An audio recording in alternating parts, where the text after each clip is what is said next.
우리 찬빛 가족들을 이제 철로 역정 그 순례의 길에 초대한 지 벌써 3주째입니다. 여러분, 이 여행의 길을 같이 달려가 봅시다. 오늘은 이제 좁은 문을 들어서서 이제 크리스찬이 이제 선의가 일러준 대로 어디에 도착하느냐면 해석의 집에 도착합니다. 그러자 해석자는 이 크리스찬을 방으로 안내하는데 7개의 방으로 각각 안내하여서 앞으로 가야 될 그 여행길에, 천승 가는 그 길에 꼭 보아야 될 것, 꼭 명심해야 될 것, 알아야 될 성경의 지식들, 이런 내용들로 담은 해석자의 집에서 7개의 방에 각각의 메시지들을 그림 언어로 재밌게 풀어줍니다. 거기에 7개의 방은 이렇습니다. 첫 번째 방, 문을 열어보겠습니다. 자, 첫 번째 방, 참 목자상. 자, 이 문을 열고 들어가니까 무엇이 나오느냐면 두 눈을 하늘로 향하여 떠 있고 손에 귀한 책을 들고 있는 한 분이 있습니다. 이런 사람이 누군가 이제 묻게 됩니다. 그건 이제 당신이 순례길을 걸어갈 때 바른 교회, 바른 목회자를 만나 그와의 지도를 받으며 그와 인격적인 교제를 나누며 살아가야 된다. 이제 그 얘기를 담고 있는 첫 번째 방의 참 목자상의 그림을 보게 됩니다. 자, 이제 두 번째 방에 들어가 볼까요? 자, 들어가 봅니다. 두 번째 방에 들어가 보니까 먼지 투성이인 겁니다. 먼지가 너무 많아요 라고 말하자 그 해석자가 하인을 시켜서 물을 떠오게 합니다. 그리고 그 물을 그곳에 부어서 청소를 하는데 깨끗해졌습니다. 이게 무슨 뜻입니까? 이게 바로 하나님의 은혜가 없으면 인간의 마음은 온통 죄의 이 먼지투성이다. 그러니 율법으로 죄를 깨닫고 복음으로 정결하게 되어야 된다. 그 메시지를 전해주었습니다. 이제 세 번째 방을 놓고 봅니다. 세 번째 방을 두드리고 들어가니까 무엇이 나오느냐면 두 소년이 있는데 한 소년은 욕망이라 부르고 또 한 사람은 인내라고 부르는 사람이 있습니다.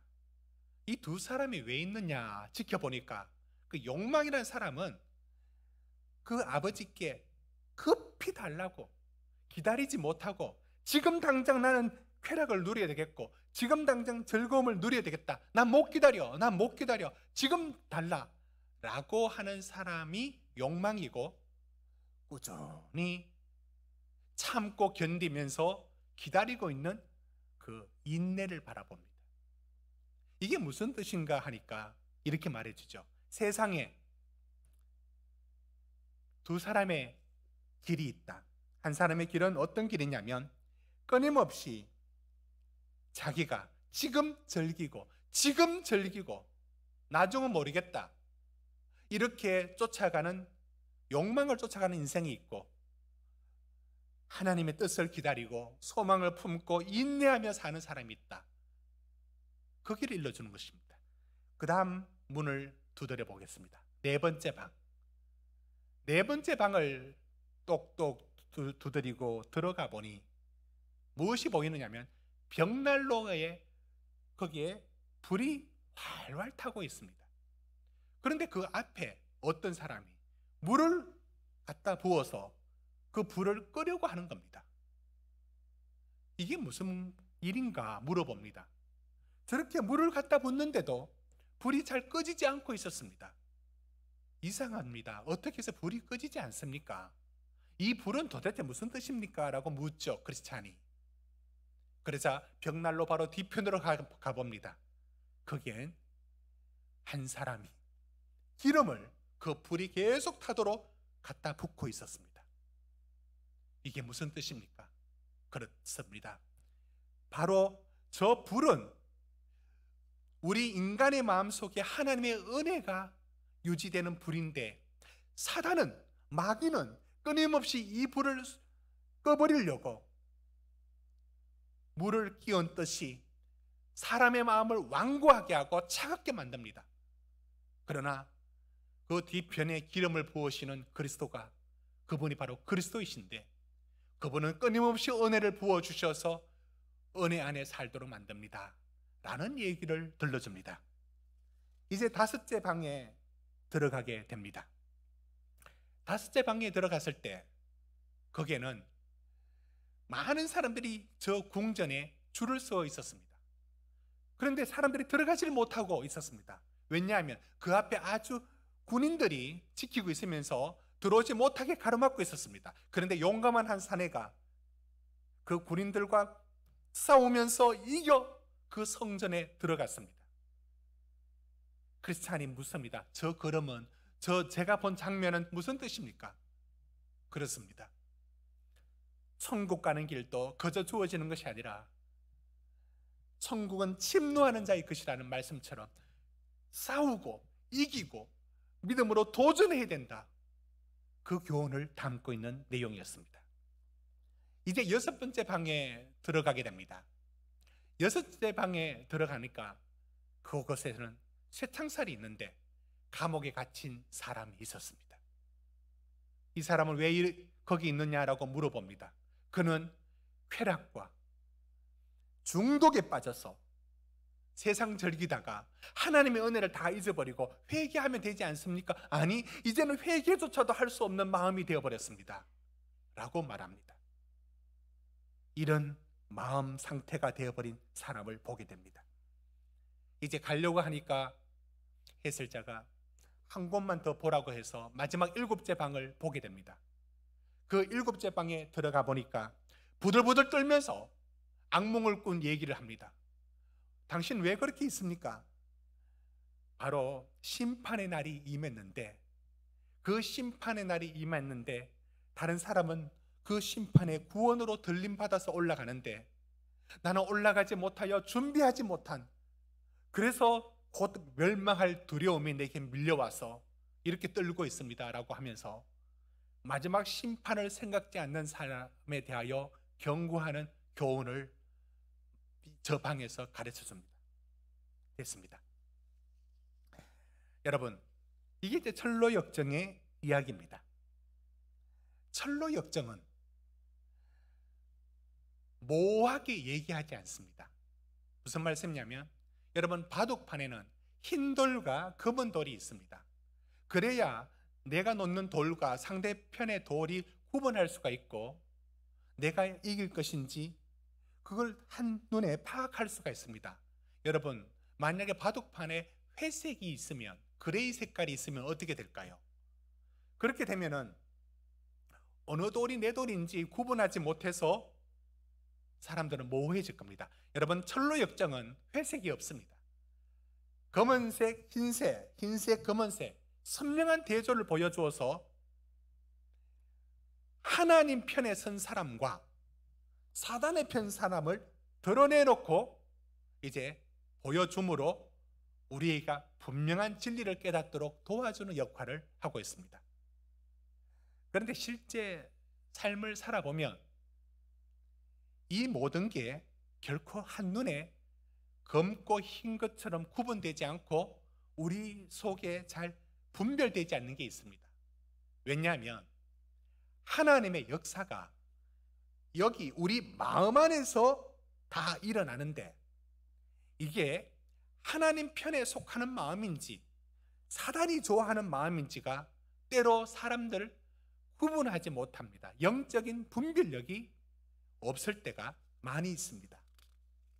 그래서 오늘 저 철로 역정이 던져주는 교훈 속에서 제가 이제 성경의 말씀을 다룰 텐데요, 어떤 말씀으로 제가 접근을 하려고 하느냐면, 여러분, 그 네 번째, 세 번째, 네 번째 방에서 본 것처럼 한 사람은 끊임없이 욕망을 쫓아가는 욕망, 또 한 사람은 하나님의 뜻을 기다리며 인내하는 사람이 있는가 하면, 네 번째 벽난로에 불을 타는 모습처럼 한 곳에서는 하나님의 은혜의 기름을 공급받는 사람이 있고, 또 한 곳에서는 사단이 갖다 붙는 불을 꺼지게 하는 물을 뒤엎어 서고 있는 사람이 있습니다.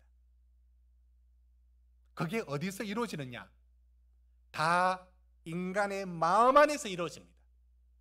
그러니 인간의 마음 안에서 이루어지는 이 일을 분별해야 됩니다.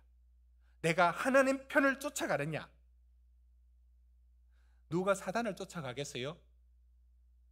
그러나 사단이 좋아하는 쪽으로 흘러갈 수도 충분히 있습니다. 바로 그것입니다. 그걸 분별해야 됩니다.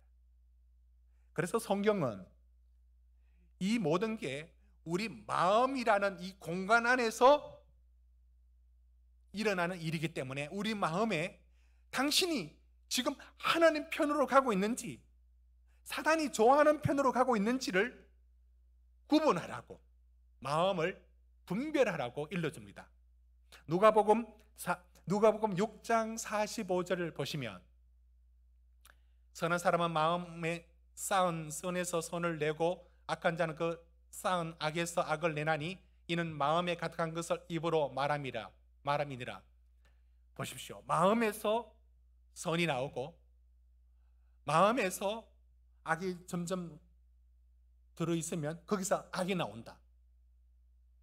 잠언서 4장 23절에 이렇게 말합니다. 우리 같이 읽어봅니다. 시작. 모든 지킬 만한 것 중에 더욱 내 마음을 지키라. 생명의 근원이 이에서 남이라. 성경은 우리 마음 안에 이 두 가지가 싸움을 하고 있다는 겁니다. 누구 편에 설 것인가? 누구 편에 설 것인가? 마음을 지켜라. 잠언 16장 32절도 말합니다. 마음을 다스리라. 잠언 25장 16절도 말합니다. 잠언 25장 16절에도 마음을 제어하라고 말하고 있습니다. 예, 이 본문은 좀 마지막 본문은 제가 잘못 적어드렸습니다. 이렇게 잠언서에서는, 성경에서는 우리 마음을 지켜라.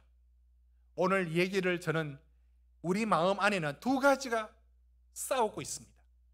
어느 편에 내가 설 것인가? 그건 우리가 선택하며 우리가 어느 것을 붙들어야 되는지는 그건 우리의 몫입니다. 여러분, 오늘 저는 우리 마음에 순례의 길을 떠나는 우리들에게 우리 마음에 언제나 두 가지 싸움이 있다는 것을 말씀합니다. 하나는 욕망으로 살 것인가? 하나님의 뜻을 기다리며 인내하며 살 것인가? 하나는 하나님의 은혜의 기름으로 살 것인가? 아니면 차가워지고 완고해지는 물을 덮어선 불, 그래서 꺼져가는 것처럼 그렇게 소멸하고 살 것인가? 그게 우리에게 놓인 길입니다.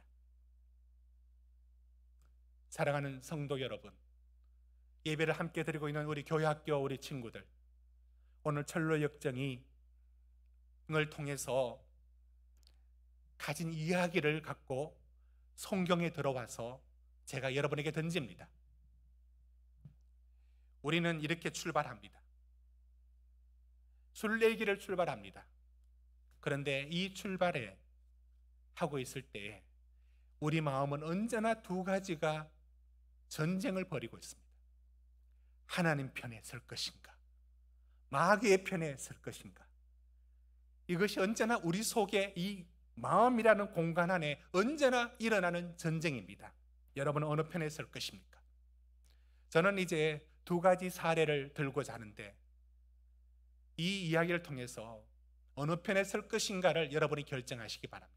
첫 번째, 아브라함과 롯입니다. 한번 그림 볼까요? 우리 교회학교 친구들 한번 상상해 보시기 바랍니다. 아브라함과 롯, 둘 다 함께 목초지를 가꾸었고 양을 치던 사람이었고요. 삼촌과 조카 관계인데 아브라함과 롯은요, 그곳에서 같이 일을 했습니다. 처음에 출발은 거의 비슷했습니다. 그런데 아브라함이 가는 길이 점점 다르고 롯이 가는 길이 점점 달라집니다. 왜 달라진지 아십니까? 여러분, 처음은 조금 달라져서 구분할 수 없습니다. 여러분, 지금 도쿄 올림픽을 우리가 보고 있습니다. 도쿄 올림픽을 보니까 여름에 참 올림픽 있으니까 더위를 잊을 만하다. 참 좋은데요. 거기 보면서 여러분 양궁 우리가 상당히 언제나 잘하는 종목 아닙니까? 그 양궁 보면서 그 표적이 70m입니다. 근데 70m에서 10점짜리 그 관역의 범위가 사과 하나입니다. 그러니까 10cm 정도의 동그라미 표적입니다. 그걸 표적을 맞춘다고 보십시오. 여기서 조금만 흔들려도 빗나갑니다. 출발이 조금 틀리면 관역에는 엄청나게 멀어집니다. 그와 같이 아브라함과 롯도요, 처음에 출발은 비슷했습니다. 그런데 점점 멀어집니다. 무엇이 그렇게 했을까요? 그 많은 얘기 중에 한 가지를 말씀드리면, 여러분, 아브라함과 롯을 비교를 잠시 해보고 싶은데요. 됐습니다. 아브라함과 롯, 특히 롯은요, 그가 살아가는 길에 언제나 자기 욕심과 그리고 그 시대가 말해주고 있는 최고의 가치, 그런 것만 추구하고 그것만 얻으려고 살아갑니다. 이게 롯입니다. 어디서 볼 수 있느냐면, 함께 이제 목초지에서 양을 키우던 아브라함과 롯이 이제 분가하게 됩니다.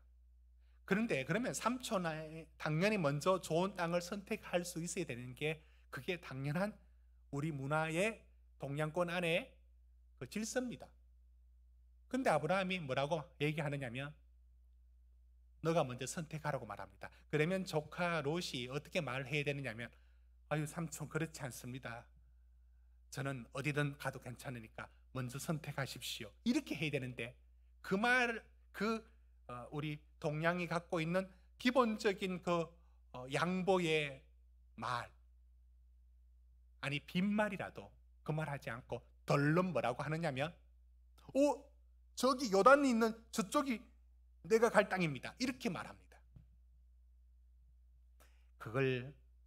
그 땅은 왜냐하면 굉장히 좋아 보였고, 그걸 창세기 13장 10절 말씀 한번 보십시오. 거기 보면 뭐처럼 보였다라고 하냐면, 여호와의 동산 같고 애굽 땅 같았다. 이게 최고 그 당시의 표현입니다. 여호와의 동산 같고 애굽 땅 같다 말은 세상에 저것보다 더 좋은 땅이 없다, 이런 뜻이에요. 그래서 롯은 저걸 삼촌한테 양보 당연히 해야 되는데 하지 않고 저걸 덥석 잡으려고 달려갑니다. 그런데 성경이 아주 그걸 순간을 어떻게 포착하느냐면 이렇게 말합니다. 여러분 10절에 보십시오. 롯이 눈을 들어, 있죠? 요단 지역을 바라본 적, 눈을 들어 바라본 적. 이때 롯이 눈을 들어 바라보는 그 눈길은 욕심과 욕망으로 가고 있습니다. 그런데 아브라함은 어땠느냐? 아브라함은 14절에 이렇게 말합니다. 말씀 띄워주십시오. 14절에 아브라함은 어떻게 하느냐면, 아브라함은 하나님께서 롯이 눈을 들어 바라본 것처럼 하나님은 아브라함이 뭐라고 말씀하느냐면, 너는 눈을 들어 북남동서, 쉽게 말하면 동서남북 바라보라. 똑같은 단어, 눈을 들어 바라보라. 딱 대조를 시킵니다. 뭘 보여줍니까? 롯은 자기 욕심과 욕망을 쫓아가는 인생의 길을 걸어갔고요, 아브라함은 하나님 보라는 곳, 하나님 말씀하는 그곳을 보고 걸어가는 인생이었습니다. 그렇게 걸어가는 인생의 대표적인 모습이 뭐냐면 18절에, 여러분 18절 우리 같이 한번 읽읍시다. 시작. 이에 아브라함이 장막을 옮겨 헤브론에 있는 마므레 상수리 숲에 이르러 거주하며 거기서 여호와를 위하여 제단을 쌓았더라. 됐습니다. 여러분 지금 뭐라고 합니까? 제단을 쌓았더라. 이걸 오늘 우리의 표현으로 말하면 예배를 드렸더라. 언제나 예배를 드렸더라. 여러분 롯은 예배가 없는 삶을 삽니다. 그런데 하나님의 복된 길을 걸어가는 아브라함은 끊임없이 말씀을 쫓아가고요, 끊임없이 하나님 앞에 생각합니다. 그런 삶의 모습이 예배를 드려요. 여러분은 이렇게 말씀드리면 예배 드렸네, 그게 아니고요, 아브라함이 예배를 드렸다라는 것은 뭘 의미하느냐면, 그럼 다른 사람은 예배 안 드렸지 뭐, 그게 아니에요. 예배는 최고 내가 숭배하고 내가 경배하는 그 사람을 높이는 게 예배예요. 워십이에요. 그러면 아브라함이 아닌 다른 사람들은 예배를 안 드렸다, 그게 무슨 말이냐? 예배 안 드렸네, 그게 아니고 다른 것을 예배하는 거예요. 세상의 것을 예배한다는 말은 세상의 것을 최고의 가치를 추구하는 거예요. 이게 달라진 아브라함과 롯의 차이였습니다. 사랑하는 성도 여러분, 우리 교회학교 친구들이요, 우리가 순례의 길을 걸어가는 크리스찬으로서 우리 속에는 언제나 두 가지가 전쟁치고 있습니다. 롯, 욕심과 욕망과 세상의 것들을 그것 추구하려고 쫓아가는 인생을 걸어갔고, 아브라함, 지금 눈에는 보이지 않지만 하나님이 보여주는 그곳, 하나님의 약속 붙들고, 지금은 손에 대어도 하나님 말씀 붙들고 예배하며 걸어갑니다. 여러분은 마음속에 이 두 가지 중에 어디를 선택할 수 있습니까? 여러분 어느 편으로 여러분의 마음을 붙들고 있는 것일까요? 저는 또 한 사람의 얘기를 전함으로써 여러분과 같이 얘기를 나누고 싶습니다. 다윗과 사울입니다. 한번 볼까요? 다윗은 손에 언제나 비파와 찬양을 들고 있다면, 사울은 그 손에 성질 부리며 창을 들고 있죠. 됐습니다. 여러분, 다윗과 사울은요, 둘 다 전쟁에 굉장히 능한 장수입니다. 다윗이 골리앗을 이겼지 않습니까? 굉장히 용감하죠. 그런데 사울도 굉장한 전략가이고 전술가입니다. 이걸 어디서 알 수 있느냐 하면 사무엘상 14장 47절 48절 보십시오. 사울이 왕이 되었을 때 주변의 나라들, 모압, 암몬, 에돔, 소바의 왕들, 블레셋 사람들, 굉장히 많은 적들을요, 전쟁 나갈 때마다 끝에 보십시오, 항상 이겼어요. 사울은 전쟁에 거의 지지 않습니다. 48절 보십시오. 아말렉도 치고 이겼습니다. 아말렉은 소수였지만 게릴라전이었, 치고 빠지고 도무지 잡을 수 없는 그런 적이었습니다. 그런데도 사울은 아말렉도 이겼습니다. 그런가 하면 후에 52절 보면 힘센 사람을 모아서 점점 군인들을 잘 준비하는 대단한 사람이었습니다. 여러분, 사울이 훌륭한 장수였다는 걸 잊지 마십시오. 이렇게 둘 다 훌륭한 사람 맞습니다. 됐습니다. 그런데 점점 간격이 벌어져요. 점점 간격이 벌어져요. 어디서 그 간격이 벌어지느냐면, 한 사람은 하나님만 붙들고 하나님을 의지하는가 하면, 한 사람은 자기 속에 있는 욕심과 질투심으로 붙들려 살아요. 여러분, 다윗이 골리앗을 이기고 왔을 때 사람들이 올림픽 응원하듯이 그때 사람들이 다윗을 어떻게 응원했느냐면 웅성웅성거리면서 사울은 천천히요, 다윗은 만만이다, 무슨 박자를 넣어서 했을 거예요. 사울은 천천히고 다윗은 만만이다. 다윗이, 어린 소년 다윗이 골리앗을 이겼을 때 사람들이 박수치면서 응원했어요. 그런데 그 소리를 들었던 사울이 머리가 싹 돌아가요. 눈이 획 돌아갔단 말이에요. 어떻게? 질투심으로. 사울은 그때 왕이었어요. 다윗 잘했다고 함께 박수 쳐주면 되는 거예요. 그러면 다윗의 공로가 자기 공로가 되는 겁니다. 그런데 열등감 있는 사람은 그래 절대 못하죠. 저는 이번 올림픽 때 참 올림픽이 같은 경기인데도 참 감동을 주는 것은 그 한 경기를 위해서 4년 5년을 하루도 쉬지 않고 땀방울을 비어 흘리듯이 흘렸던 그 훈련들, 그리고 금메달, 은메달이라고 메달 따는 것도 참 좋죠. 근데 정말 감동적인 게 뭐냐면 금메달이 목표인데 금메달 못 따도 최선을 다했으면 기꺼이 그걸 받아들여요. 여러분, 이번에 그 태권도의 이다빈 선수가 이제 결승전에 올라갔지 않습니까? 사진 한번 볼까요? 이제 올라갔는데 거기서 진짜 아깝게 졌어요.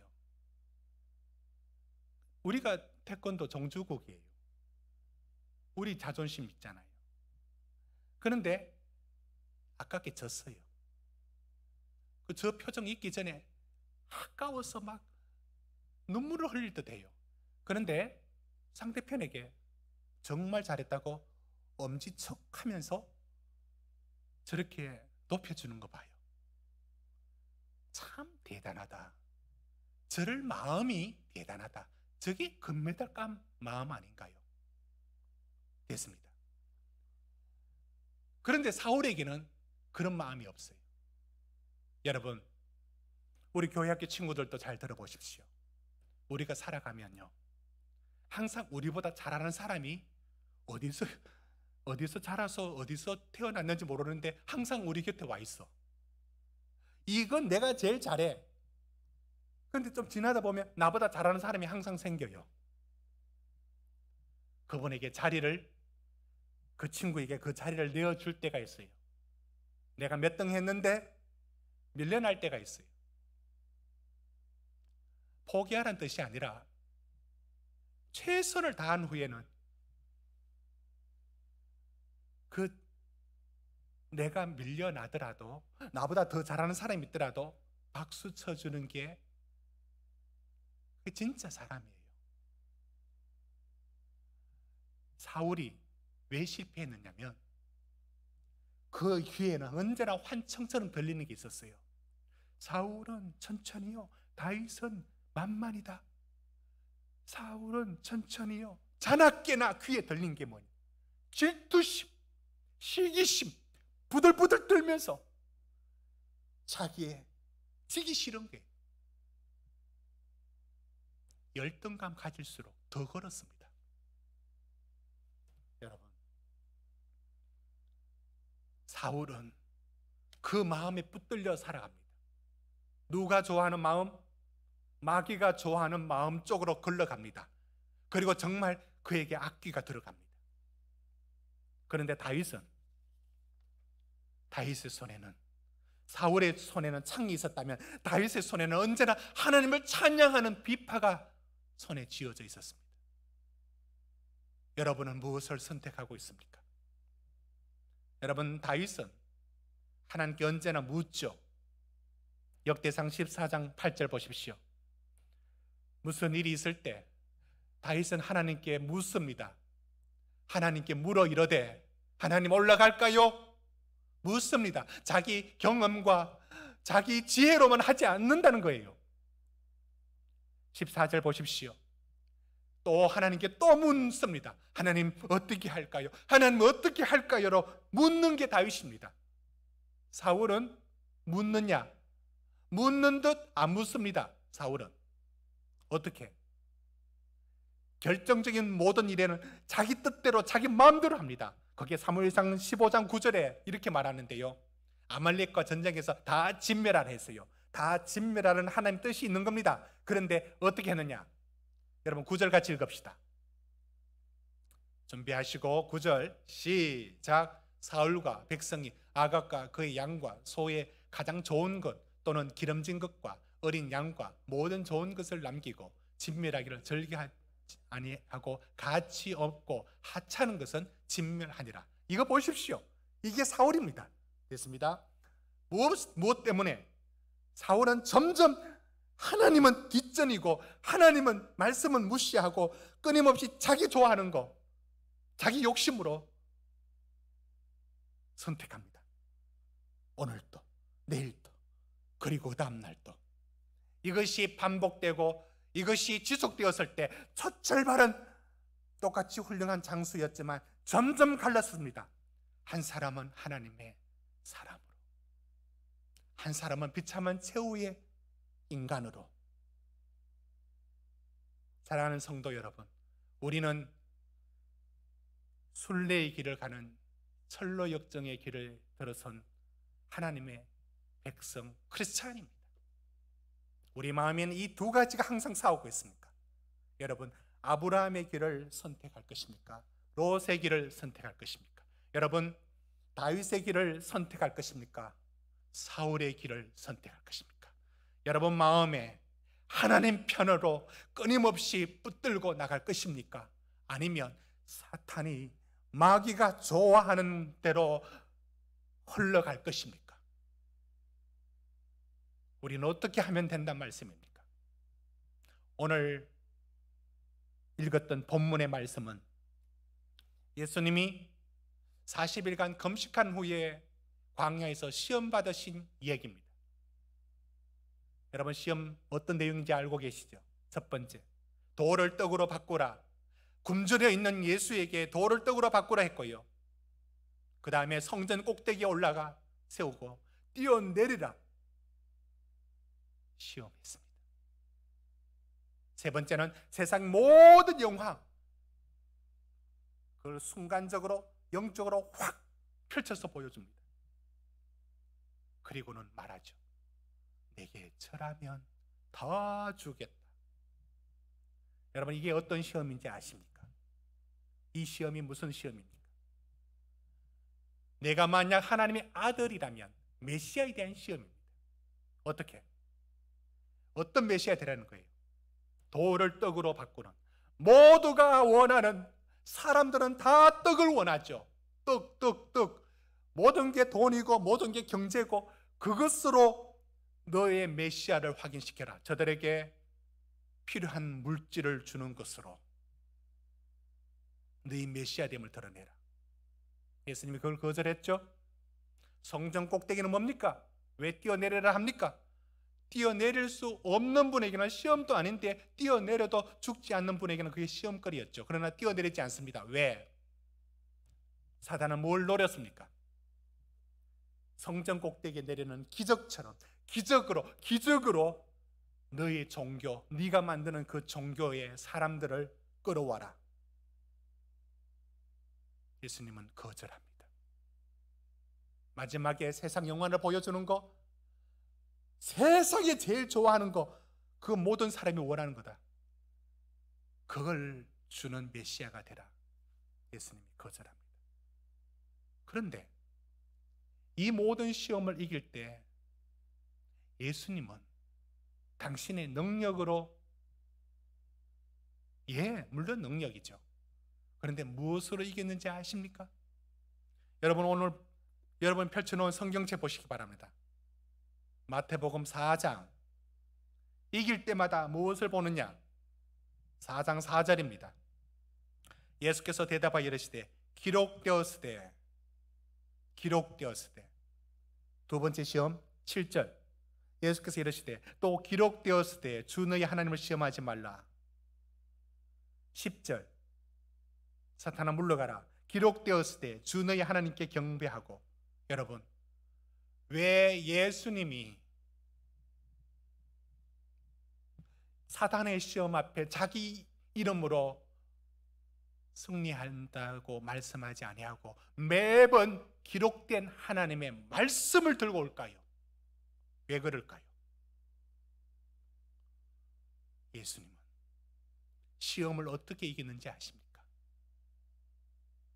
자신의 능력이 아니라 기록된 하나님의 약속의 말씀을 붙들고 나는 너가 무슨 말을 해도 나는 하나님 말씀에 순종하는 메시아가 된다.